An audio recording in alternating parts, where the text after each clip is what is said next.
ओम शांति।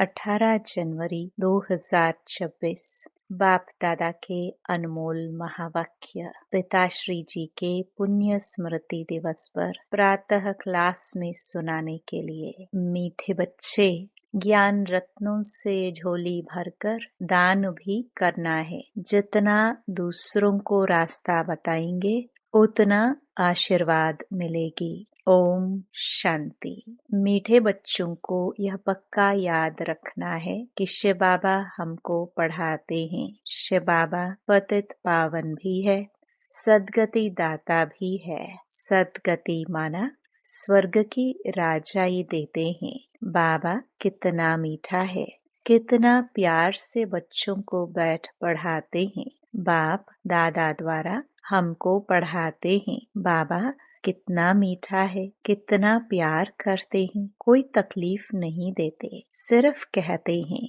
मुझे याद करो और चक्र को याद करो। बाप की याद से दिल एकदम ठहर जानी चाहिए, शीतल हो जानी चाहिए। एक बाप की ही याद सतानी चाहिए, क्योंकि बाप से वर्षा कितना भारी मिलता है।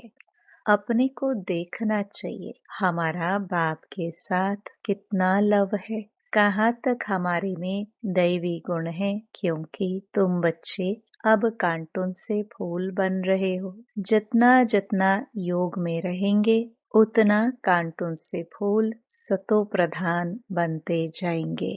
फूल बन गए फिर यहाँ रह नहीं सकेंगे। फूलों का बगीचा है ही स्वर्ग। जो बहुत कांटों को फूल बनाते हैं उन्हें ही सच्चा खुशबूदार फूल कहेंगे। वह कभी किसी को कांटा नहीं लगाएंगे। क्रोध भी बड़ा कांटा है, बहुतों को दुख देते हैं। अभी तुम बच्चे कांटों की दुनिया से किनारे पर आ गए हो। तुम हो संगम पर। जैसे माली फूलों को अलग पॉट बर्तन में निकाल कर रखते हैं, वैसे ही तुम फूलों को भी अब संगमयुगी पॉट में अलग रखा हुआ है। फिर तुम फूल स्वर्ग में चले जाएंगे। कलयुगी कांटे भस्म हो जाएंगे। मीठे बच्चे जानते हैं, पारलौकिक बाप से हमको अविनाशी वर्षा मिलता है। जो सच्चे सच्चे बच्चे हैं, जिनका बाप दादा से पूरा लव है, उनको बड़ी खुशी रहेगी। हम विश्व का मालिक बनते हैं। हाँ, पुरुषार्थ से ही विश्व का मालिक बना जाता है, सिर्फ कहने से नहीं। जो अनन्य बच्चे हैं उन्हों को सदैव यह याद रहेगा कि हम अपने लिए फिर से वही सूर्यवंशी चंद्रवंशी राजधानी स्थापन कर रहे हैं। बाप कहते हैं, मीठे बच्चे, जितना तुम बहुतों का कल्याण करेंगे उतना तुमको ही उजरा मिलेगा।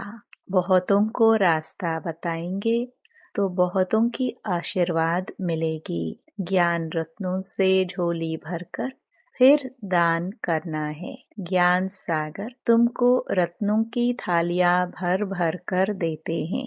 उन रत्नों का जो दान करते हैं वही सबको प्यारे लगते हैं। बच्चों के अंदर में कितनी खुशी होनी चाहिए। सेंसिबल बच्चे जो होंगे वह तो कहेंगे हम बाबा से पूरा ही वर्षा लेंगे, एकदम चटक पड़ेंगे। बाप से बहुत लव रहेगा, क्योंकि जानते हैं प्राण देने वाला बाप मिला है। नॉलेज का वरदान ऐसा देते हैं जिससे हम क्या से क्या बन जाते हैं, इनसॉल्वेंट से सॉल्वेंट बन जाते हैं। इतना भंडारा भरपूर कर देते हैं। जितना बाप को याद करेंगे उतना लव रहेगा, कशिश होगी। सुई साफ होती है तो चकमक चुंबक तरफ खींच जाती है ना। बाबा की याद से कट निकलती जाएगी। एक बाप के सिवाय और कोई याद ना आए। बाप समझाते हैं, मीठे बच्चे, अब गफलत मत करो। स्वदर्शन चक्रधारी बनो, लाइट हाउस बनो। स्वदर्शन चक्रधारी बनने की प्रैक्टिस अच्छी हो जाएगी तो फिर तुम जैसे ज्ञान का सागर हो जाएंगे। जैसे स्टूडेंट पढ़कर टीचर बन जाते हैं ना, तुम्हारा धंधा ही यह है, सबको स्वदर्शन चक्रधारी बनाओ, तब ही चक्रवर्ती राजा रानी बनेंगे। इसलिए बाबा सदैव बच्चों से पूछते हैं, स्वदर्शन चक्रधारी हो बैठे हो? बाप भी स्वदर्शन चक्रधारी है ना? बाप आए हैं तुम मीठे बच्चों को वापस ले जाने। तुम बच्चों बगैर हमको भी जैसे बेआरामी होती है, जब समय होता है तो बेआरामी हो जाती है। बस अभी हम जाऊं, बच्चे बहुत पुकारते हैं, बहुत दुखी हैं, तरस पड़ता है। अब तुम बच्चों को चलना है घर, फिर वहां से तुम आपे ही चले जाएंगे सुख धाम। वहां मैं तुम्हारा साथी नहीं बनूंगा। अपनी अवस्था अनुसार तुम्हारी आत्मा चली जाएगी। जितना तुम बच्चे बाप की याद में रहेंगे, उतना दूसरों को समझाने का असर होगा। तुम्हारा बोलना जास्ती नहीं होना चाहिए। आत्म अभिमानी हो, थोड़ा भी समझाएंगे तो तीर लगेगा। बाप कहते हैं, बच्चे बीती सो बीती, अब पहले अपने को सुधारो। खुद याद करेंगे नहीं, दूसरों को कहते रहेंगे, यह ठगी चल ना सके। अंदर दिल जरूर खाती होगी, बाप के साथ पूरा लव नहीं है तो श्रीमत पर चलते नहीं है। बेहद के बाप जैसी शिक्षा तो और कोई दे ना सके। बाप कहते हैं, मीठे बच्चे, इस पुरानी दुनिया को अब भूल जाओ। पिछाड़ी में तो यह सब भूल ही जाना है। बुद्धि लग जाती है अपने शांति धाम और सुख धाम में। बाप को याद करते करते बाप के पास चले जाना है। पतित आत्मा तो जाना सके, वह है ही पावन आत्माओं का घर। यह शरीर 5 तत्वों से बना हुआ है, तो 5 तत्व यहाँ रहने लिए खींचते हैं, क्योंकि आत्मा ने यह जैसे प्रॉपर्टी ली हुई है, इसलिए शरीर में ममत्व हो गया है। अब इनसे ममत्व निकाल जाना है अपने घर। वहाँ तो यह 5 तत्व है नहीं। सतयुग में भी शरीर योग बल से बनता है। सतो प्रधान प्रकृति होती है, इसलिए खींचती नहीं, दुख नहीं होता। यह बड़ी महीन बातें हैं समझने की। यहाँ 5 तत्वों का बल आत्मा को खींचता है, इसलिए शरीर छोड़ने की दिल नहीं होती है। नहीं तो इसमें और ही खुश होना चाहिए। पावन बन शरीर ऐसे छोड़ेंगे जैसे मक्खन से बाल, तो शरीर से सब चीजों से ममत्व एकदम मिटा देना है। इससे हमारा कोई कनेक्शन नहीं। बस हम जाते हैं बाबा के पास। इस दुनिया से अपना बैगेज तैयार कर पहले से ही भेज दिया है। साथ में तो चल ना सके, बाकी आत्माओं को जाना है। शरीर को भी यहाँ छोड़ देना है। बाबा ने नए शरीर का साक्षात्कार करा दिया है। हीरे जौहरों के महल मिल जाएंगे। ऐसे सुखधाम में जाने लिए कितनी मेहनत करनी चाहिए, थकना नहीं चाहिए। दिन रात बहुत कमाई करनी है। इसलिए बाबा कहते हैं, नींद को जीतने वाले बच्चे मामेकम याद करो और विचार सागर मंथन करो। ड्रामा के राज को बुद्धि में रखने से बुद्धि एकदम शीतल हो जाती है। जो महारथी बच्चे होंगे वह कब हिलेंगे नहीं। शिव बाबा को याद करेंगे तो वह संभाल भी करेंगे। बाप तुम बच्चों को दुख से छुड़ाकर शांति का दान देते हैं। तुमको भी शांति का दान देना है। तुम्हारी यह बेहद की शांति अर्थात योग बल दूसरों को भी एकदम शांत कर देंगे। तुम बाप की याद में रहकर फिर देखो यह आत्मा हमारे कुल की है या नहीं। अगर होगी तो एकदम शांत हो जाएगी। जो इस कुल के होंगे उन्हों को ही इन बातों से रस बैठेगा। बच्चे याद करते हैं तो बाप भी प्यार करते हैं। आत्मा को प्यार किया जाता है, यह भी जानते हैं। जिन्होंने बहुत भक्ति की है वह ही जास्ती पढ़ेंगे। उनके चेहरे से मालूम पड़ता जाएगा कि बाप में कितना लव है। आत्मा बाप को देखती है। बाप हम आत्माओं को पढ़ा रहे हैं। बाप भी समझते हैं हम इतनी छोटी बिंदी आत्मा को पढ़ाता हूँ। आगे चल तुम्हारी यह अवस्था हो जाएगी। समझेंगे हम भाई भाई को पढ़ाते हैं। शक्ल बहन की होते भी दृष्टि आत्मा तरफ जाए। शरीर पर दृष्टि बिल्कुल न जाए। इसमें बड़ी मेहनत है। यह बड़ी महीन बातें हैं। बड़ी ऊंच पढ़ाई है। वजन करो तो इस पढ़ाई का तरफ बहुत भारी हो जाएगा। अच्छा, मीठे मीठे सिखिलदे बच्चों प्रति माता पिता बाप दादा का याद प्यार और गुड मॉर्निंग। रूहानी बाप की रूहानी बच्चों को नमस्ते। अव्यक्त महावाक्य 9 दिसंबर 1975। महावीर बच्चों के संगठन की विशेषता एक रस एक टिक स्थिति। महावीर अर्थात विशेष आत्मा। ऐसे महावीर विशेष आत्माओं के संगठन की विशेषता वर्तमान समय यही होनी चाहिए, जो एक ही समय सबकी एक रस एक टिक स्थिति हो। अर्थात जितना समय जिस स्थिति में ठहरना चाहे उतना समय उस स्थिति में संगठित रूप में स्थित हो जाए। संगठित रूप में सबके संकल्प रूपी अंगुली एक हो। जब तक संगठन की यह प्रैक्टिस नहीं है तब तक सिद्धि नहीं होगी। संगठन में अभी ऑर्डर हो कि 5 मिनट के लिए व्यर्थ संकल्प बिल्कुल समाप्त कर बीज रूप पावरफुल स्थिति में एक रस स्थित हो जाओ। तो ऐसा अभ्यास है। ऐसे नहीं कोई मनन करने की स्थिति में हो, कोई रूह रिहान कर रहा हो और कोई अव्यक्त स्थिति में हो। ऑर्डर है बीज रूप होने का और कर रहे हैं रूह रिहान, तो ऑर्डर नहीं माना ना। यह अभ्यास तब होगा जब पहले व्यर्थ संकल्पों की समाप्ति करेंगे।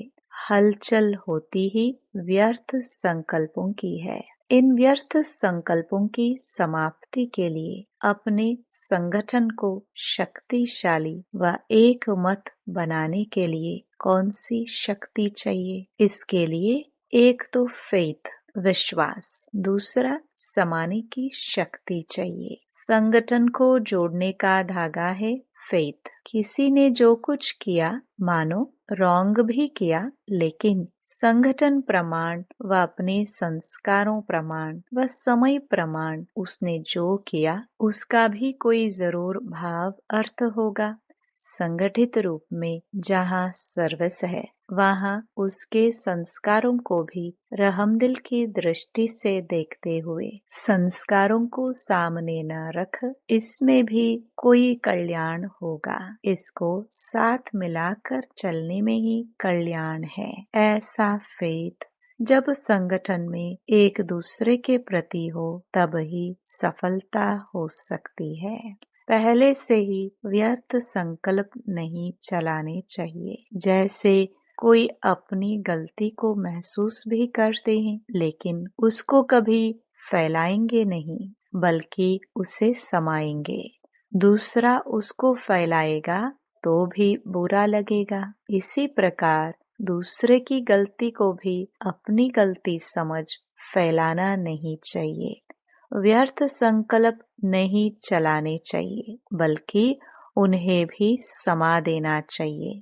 इतना एक दो में फेत हो। स्नेह की शक्ति से ठीक कर देना चाहिए। जैसे लौकिक रीति भी घर की बात बाहर नहीं करते हैं, नहीं तो इससे घर को ही नुकसान होता है। तो संगठन में साथी ने जो कुछ किया उसमें जरूर रहस्य होगा। यदि उसने रॉन्ग भी किया हो तो भी उसको परिवर्तन कर देना चाहिए। यह दोनों प्रकार के फेत रखकर एक दूसरे के संपर्क में चलने से संगठन की सफलता हो सकती है। इसमें समाने की शक्ति ज्यादा चाहिए। व्यर्थ संकल्पों को समाना है। बीते हुए संस्कारों को कभी भी वर्तमान समय से टाली मिलान नहीं करो, अर्थात पास्ट को प्रेजेंट नहीं करो। जब पास्ट को प्रेजेंट में मिलाते हो तब ही संकल्पों की क्यू लंबी हो जाती है, और जब तक यह व्यर्थ संकल्पों की क्यू है तब तक संगठित रूप में एक रस स्थिति हो नहीं सकती। दूसरे की गलती सो अपनी गलती समझना, यह है संगठन को मजबूत करना। यह तब होगा जब एक दूसरे में फेथ होगा, परिवर्तन करने का फेथ या कल्याण करने का फेथ। इसमें समाने की शक्ति जरूर चाहिए। देखा और सुना उसको बिल्कुल समाकर वही आत्मिक दृष्टि और कल्याण की भावना रहे। जब अज्ञानियों के लिए कहते हो अपकारियों पर उपकार करना है तो संगठन में भी एक दूसरे के प्रति रहम की भावना रहे। अभी रहम की भावना कम रहती है क्योंकि आत्मिक स्थिति का अभ्यास कम है।